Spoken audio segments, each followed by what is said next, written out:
젠슨 황이 이끄는 엔비디아가 미래지향적인 기업 이미지를 선점해버리고 말았다라는 거죠.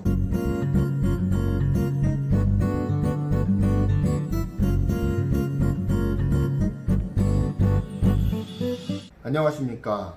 유튜브 채널 경제를 말하다는 IT와 반도체 이슈, 신소재와 미래기술 및 우리 경제 전반에 대한 컨텐츠를 다룸을 통해서 업계의 전망과 투자에 필요한 인사이트를 여러분들께 제공해드리고자 합니다. 엔비디아의 시가총액이 가파른 상승세를 보인 끝에 급기야는 인텔의 시가총액을 추월했다라고 합니다. 코로나19와 언택트의 최대 수혜자 중 하나는 아마도 엔비디아일 것입니다. 그거를 부정할 사람이 많지가 않죠. 엔비디아는 미국의 GPU 설계 회사이자 독립형 GPU 리테일 시장 점유율과 자율주행 자동차 부문에서 세계 1위를 달리고 있는 회사입니다. 또한 딥러닝 분야에서도 각광을 받고 있는 회사 중에 하나이죠. 엔비디아는 실리콘밸리 산타클라라에 본사가 위치하고 있습니다. 암호화폐 수요 폭락과 지포스 20 시리즈에 대한 실망으로 인해서 대위기에 빠졌던 엔비디아는 코로나19의 창궐과 함께 재도약에 성공합니다. 바로 코로나19 팬데믹의 상황에서 언택트 기업들의 강세가 이어지면서 이들 기업의 서버에 탑재되는 GPU를 생산하는 엔비디아는 병렬 컴퓨팅의 세계 최강자답게 서버 산업이 폭발적으로 팽창하면서 화려하게 부활했습니다. 지난달 블룸버그 등 주요 외신은 GPU 업체인 엔비디아의 돌풍에 주목했습니다. 그 이유는 반도체의 상징과도 같은 인텔의 시가총액을 엔비디아가 넘어서 버린 역사적인 순간이었기 때문입니다. 지난해 말까지만 해도 인텔은 2,568억 달러였습니다. 시가총액이 말이죠. 이에 비해서 엔비디아는 1,447억 달러 정도의 수준으로 약 1.6배에서 1.7배 정도의 차이를 보여주고 있었기 때문에 비교 대상에 들지조차 못했던 것이 사실입니다. 하지만 코로나19가 창궐했던 올해 상반기 두 회사를 바라보는 시장의 평가가 엇갈렸습니다. 8월 3일 기준으로 봤을 때 엔비디아의 시총은 2,709억 달러, 하나로는 323조 원으로 인텔을 뛰어넘었습니다. 이젠 세계 2위 반도체 업체인 삼성의 시총인 341억 원마저도 굉장히 빠른 속도로 추격을 하고 있는 실정입니다. 많은 전문가들은 엔비디아에게 두 번의 큰 파도가 있었다라고 이야기를 합니다. 첫 번째 파도는 가상화폐 채굴 광풍과 함께 찾아온 채굴장의 폭발적인 증가로 인한 GPU 수요의 폭발기를 그 1차 웨이브로 보고 있습니다. 두 번째 웨이브는 바로 최근에 코로나19로 인한 언택트 수요의 폭발로 인해서 IT 기업들이 데이터 센터를 우후죽순 증설하기 시작했는데, 이로 인해서 병렬 컴퓨팅 솔루션과 GPU 수요가 폭발적으로 증가하게 됩니다. 이로 인해서 엔비디아가 정말로 큰 수혜를 보았죠. 그리고 많은 사람들은 엔비디아의 세 번째 거대한 파도가 바로 자율주행 시스템에서 터질 것이라고 이야기를 하고 있습니다. 실제 엔비디아는 자율주행 솔루션 부분의 세계 1위 기업입니다. GPU를 설계하고 있는 기업이긴 하지만 시대의 요구에 따라서 새로운 사업 영역을 끊임없이 개척해 나아가는 것이 바로 엔비디아의 사업 스타일이었습니다. 만약에 엔비디아가 GPU만 고집했다면 잠깐의 암호화폐 채굴 강풍이 훑고 지나가 암호화폐 폭락의 시기가 찾아왔을 때 망해버렸었거나 아니면 그저 그런 그래픽카드 회사로 전락하고 말았을 가능성이 99.999999912 정도 될 겁니다. 하지만 암호화폐 광풍의 시기에도 엔비디아는 향후에 다가오는 AI 시기에 대응하기 위해 병렬 컴퓨팅을 끊임없이 발전시키고 연구하고 그리고 또한 확대시키고 있었습니다. 사실 GPU를 시점으로 하는 병렬 컴퓨팅의 개념은 집단지성에 가깝다고 보시면 될 것 같아요. 자, 100만 개의 처리해야 될 데이터가 있다고 한번 생각해 보시기 바랍니다. 고성능의 CPU는 천재 한 명이라고 볼 수 있어요.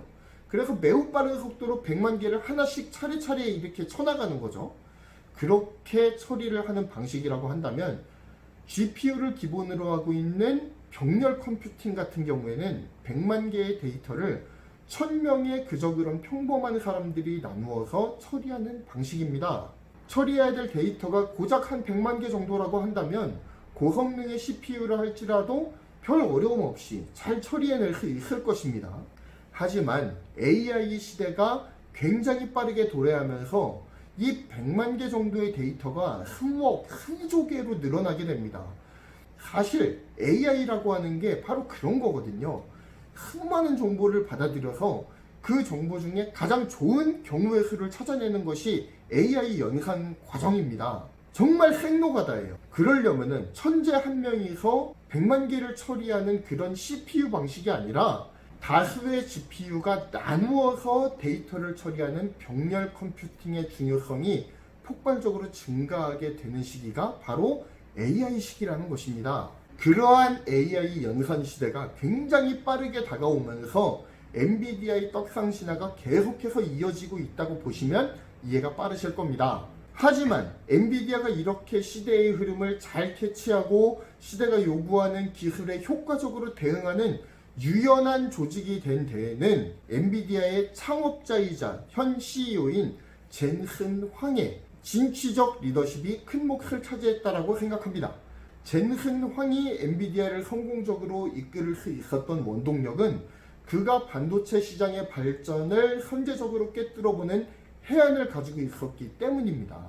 CEO가 시장을 정확하게 읽고 시장이 원하는 니즈를 맞춰줄 수 있는 기업 운영 방향을 확실하게 갖고 나아가기 때문에 엔비디아는 미래지향적인 기업 조직을 창출할 수가 있었습니다. 물론 스타 CEO 한 명이 한 기업을 좌지우지하는 것이 정말로 많은 위험성을 내포하고 있다는 것은 분명한 사실입니다.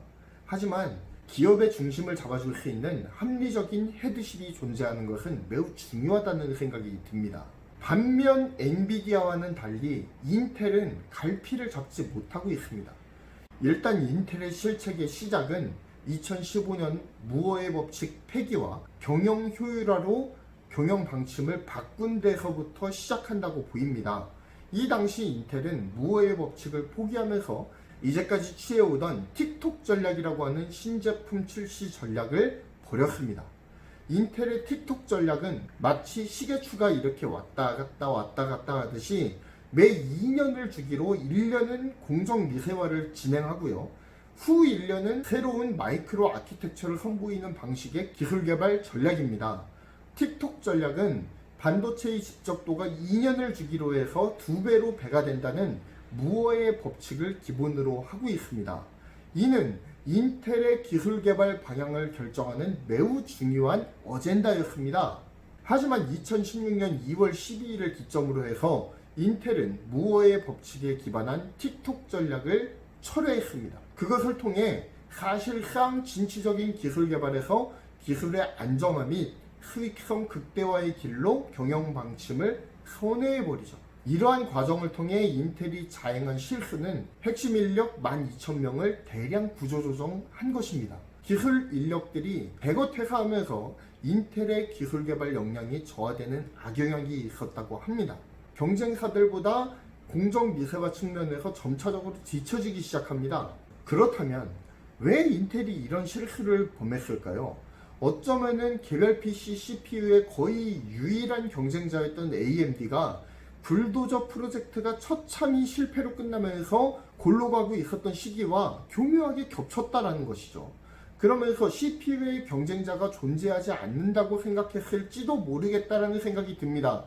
그러니까 이제 확실하게 굳혀진 1위를 더욱더 확고하게 하겠다라는 생각에서 기술 개발을 적정 수준에서 멈추고 그리고 경영 효율화와 기술 안정화에 주력했다라고 하는 설이 불거지고 있는 거죠. 이유가 무엇이었든 불문하고 인텔의 경영진은 방심했습니다. 그야말로 독점에 가까운 CPU 시장 장악력을 보여주고 있었고 그리고 또한 지금도 보여주고 있는 것이 사실입니다. 그리고 이 구도가 절대 뒤집히지 않을 것이라고 보았을 수도 있어요. 하지만 시대는 점차 AI의 시대로 이행하고 있었습니다. 그것도 매우 빠른 속도로 말이죠. CPU와 같은 직렬 방식의 연산보다는 다수 GPU를 기반으로 하는 병렬 컴퓨팅의 시대가 굉장히 빠르게 도래하고 있었다는 사실을 인텔은 캐치하지 못했습니다. 그리고 그 결과 인텔은 엔비디아에게 시총에서 밀려버리는 흐물을 겪게 되는 거죠. 물론 경영 효율을 택한 인텔 경영진의 선택이 무조건 잘못되었다라고 밀어붙이기엔 우리가 모르는 내막이 있을 겁니다. 그리고 인텔이 기술 혁신을 안 한 것은 아니에요. 굉장히 훌륭한 기술의 혁신을 많이 보여주었습니다. 2015년도 이후에도 마찬가지란 말이죠.